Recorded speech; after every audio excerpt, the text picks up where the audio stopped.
გამარჯობათ მეგობრებო. არ შემეძლო არ ჩამეწერა ამ კანონთან დაკავშირებით ვიდეო, რადგან მე თვითონ ავტომოყვარული ვარ, მე თვითონ ავტოსფეროში ვარ ჩართული და აი ეს კანონი რაც კი ყველაზე დებილობა შეიძლება წარმოიდგინოს ადამიანმა, ზუსტად ის კანონია. ძალიან ბევრს ვიდეო ვნახე სოციალურ ქსელებში.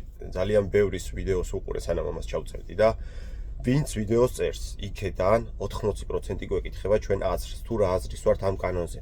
მეგობრებო, ჩვენ უგვეკითხებით, თქვენ თუ ვიდეოს ჩაწერა გინდათ თქვენი აზრი დააფიქსირეთ და ჩვენ, სადაც საჭიროა, ყოველთვის ჩვენაც დავაფიქსირებთ.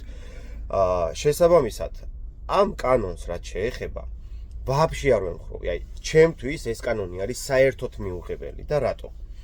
ჯერ 2013 წლამდე ხომ შემოიტანეთ ეგ კანონი, რომ შემოყვანა აღარ შეიძლება და ეგეც ჩემთვის მიუღებელი იყო და აი ჩვენ თაობას ხომ მთელი ჩვენი ოცნებები დაუმარხეთ, ანუ მე მაგალითად E46, M3, E36, M3, E34-ის M5 ისე მიყვარს და შემეძლო მეყიდა, მქონდა მაგის საშუალება, მაგრამ ამ კანონიდან გამომდინარე საქართველოში ვერ ჩამოვიყვანე, ჩემი ოცნებები დამარხეთ ვაფშე, დედაუტირეთ რა.